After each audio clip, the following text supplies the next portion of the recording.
Students, one more video on business report. So let us see what the basics of business reports. So business reports are always formal, objective, and heavily researched, right? So business report is formal. That's a formal document, objective, and heavily researched. And report is written after a deep research, right? Every fact must be clear and verifiable. So, without clarity, without cross check, we cannot write any report. So, every fact must be clear, verifiable, regardless of whether the report focuses on single situation or examines the overall performance of the entire company. Means more or less, report is facts must be very clear and verifiable. Right now, because objectivity is crucial in a business report, avoid subjective description that tell the report how to feel, right? So we should not give our personal opinions, we should not get involved personally. Instead, it should be very objective.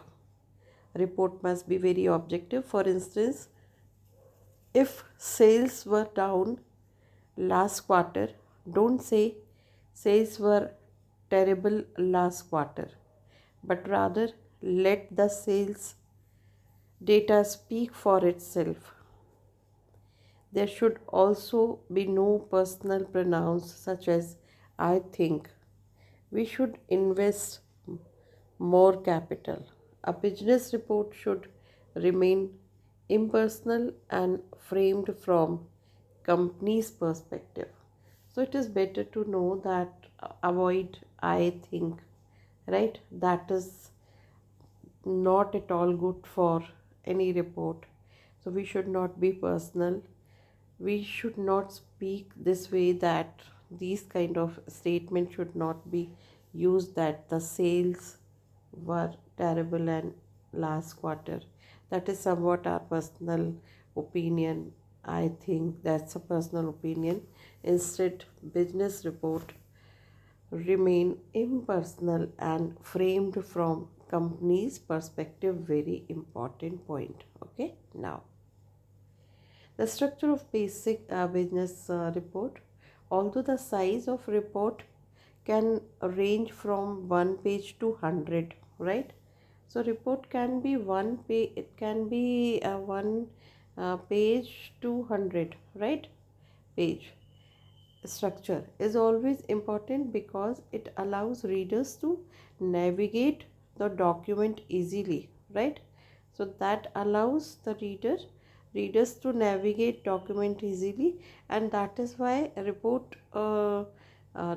structure is very important. How to write the report, because 1 page report maybe or 100 page, so structure is always important. How to write, like in what very lucid manner if report is written, that will be good.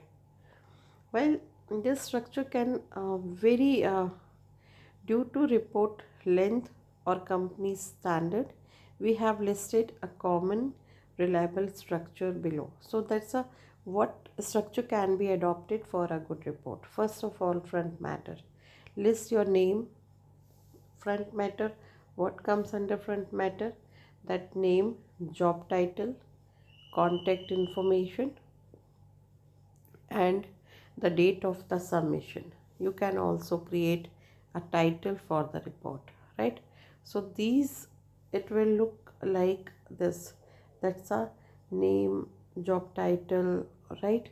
Then contact information, then date of submission, and then title of the report. So that's this the front matter.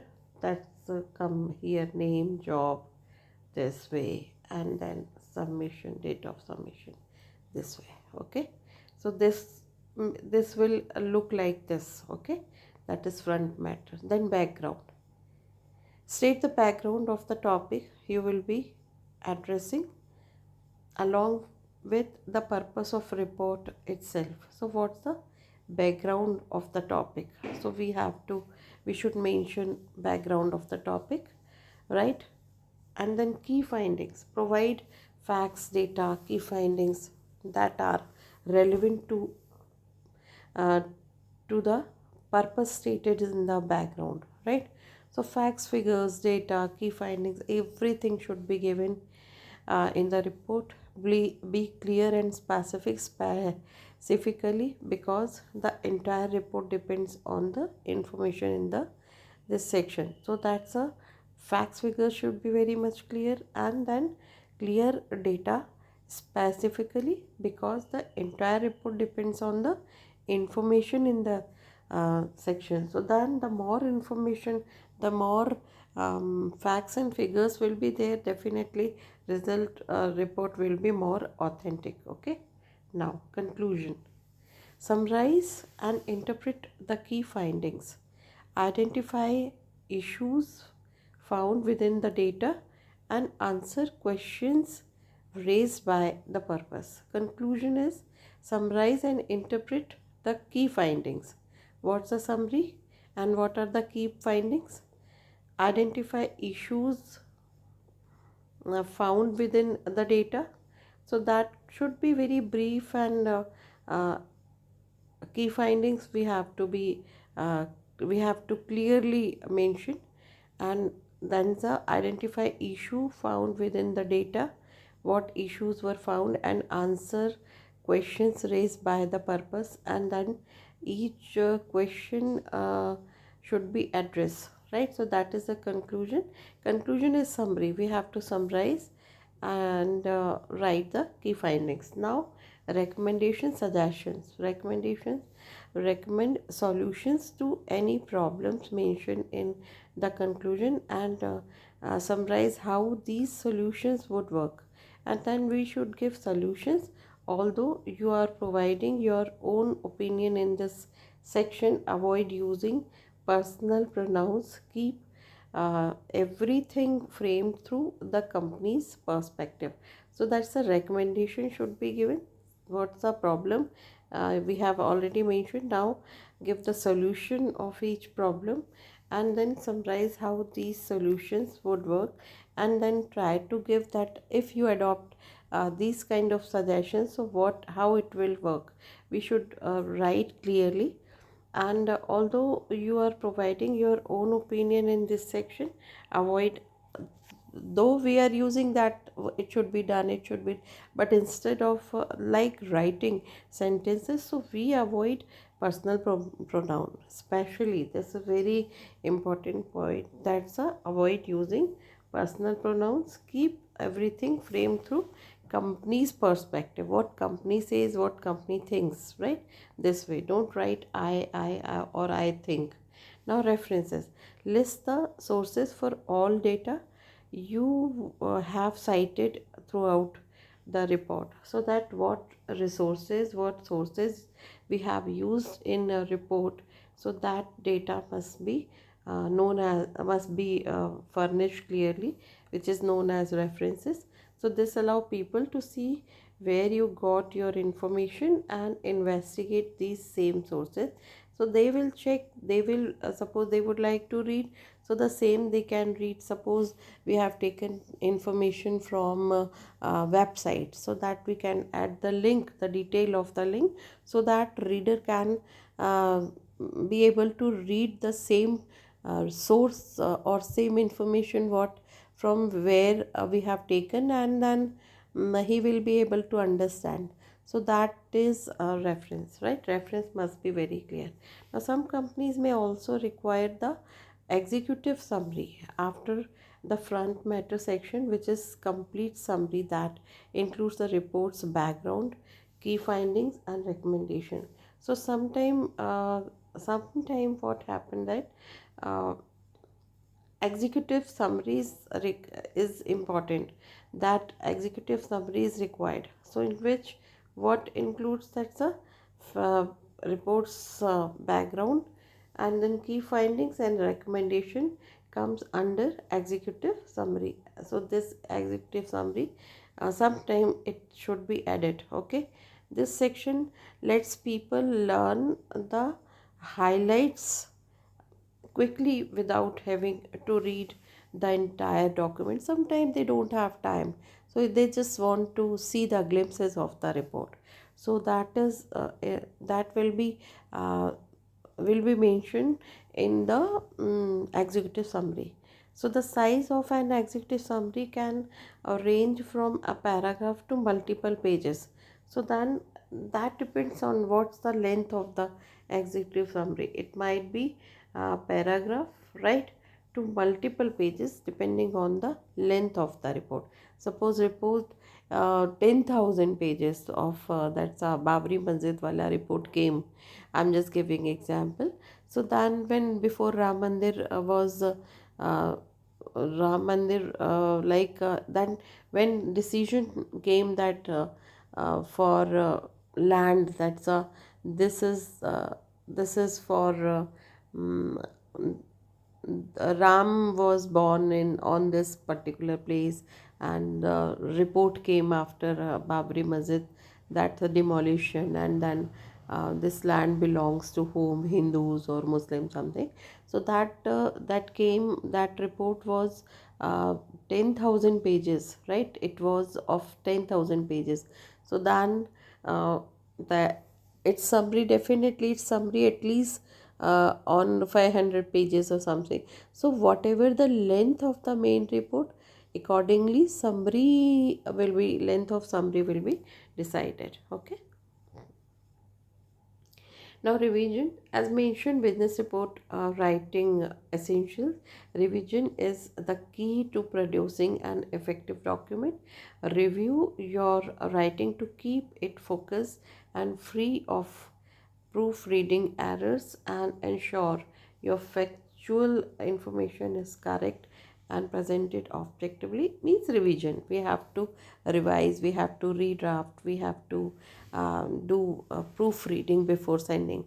So now we also recommend you get feedback from a colleague before submitting your work, because they can support errors you missed or find new opportunities for analysis or discussion. So before submitting the report, we should cross check, we should give to an to we should uh, give our report to someone else, so that he or she will read it, and then suppose he would suggest something, and then he may spot the error or something is missing. So this way, before sending, we should cross check the report. Okay, once you have revised your content, think about the report's appearance, and once when content is clear, then think about report's appearance, how it will look, and then consider turning your front matter section into a cover page to add some visual polish, and then our front matter, right, front matter section, where then into a cover page to add some visual polish, so then a front matter should be very clear. So then you can also create a table of contents if the report is lengthy, so that it is always recommended to create table of content. And if you are printing it out, use quality paper and folder or binder to hold the report together. So that physical, if we are giving physical report to someone, so quality paper should be used, right? Quality folder, and then that's a binder, everything should be proper, right? And then to diversify the presentation of your data, try using bulleted lists and graphics and charts, so that suppose if we want to present our data, so then we should use bullets, lists and graphs, and then charts. Okay, so that will be the good report. Now example. What's the example of a business report? To demonstrate the principles of this lesson, we have created a brief business report for you to review. So that is that. Let us start by looking at the first page of two-page report. Suppose this is two-page report. So analysis of 2016 book sales for early publishing. So that's prepared by this, right? This way we should write. Okay. Now background. So then when digital book sales sold in 2050, every publishing blah blah blah, this way, right? Then key findings, these are the key findings. Graphics you can use this way, right? So this is the physical, this is the digital. Then layout of front matter is simple and effective, while background sets the stage in a quick specific manner. The key findings provide the main takeaways that warrant further investigation, and then finally conclusion, recommendation, reference, right? So this is good idea. So the conclusion features a little of the writer's opinion on the key findings, although the writing is still centered around the company's perspective, right? That's a conclusion is somewhat, that's a writer's opinion. But then don't write I. We should write in the company's perspective. The recommendations are clear and supported by the data, while references are thorough. So while business reports may seem intimidating, you have the ability to create thorough, informative documents through practice and careful research. Okay. So thank you so much. God bless you.